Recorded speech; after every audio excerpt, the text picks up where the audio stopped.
আমাকে বলা হয়েছে আমি সুদখোর, বহুবার বলা হয়েছে। আপনারা সেটা গ্রহণ করেন নাই, কারণ গ্রামীণ ব্যাংকের মালিক আমি না। সুদ যদি গ্রহণ করে থাকে, সে গ্রামীণ ব্যাংকের মালিকেরাই গ্রহণ করেছে। আমি যখন গ্রামীণ ব্যাংক থেকে আমাকে যখন বের করে দেওয়া হয়, তখন গ্রামীণ ব্যাংকের ৯৭% সদস্যের মালিক ছিল, গ্রামীণ ব্যাংকের মালিক ছিলেন তারা। ৯৭% মালিকানা আমাদের সদস্যদের কাছে ছিল।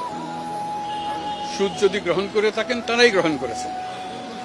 আমি একজন কর্মচারী মাত্র, সেটা আপনারা জানতেন। আমি গ্রামীণ ব্যাংকের মালিক ছিলাম না কখনো। কাজে আপনারা সেটা গ্রহণ করেন না।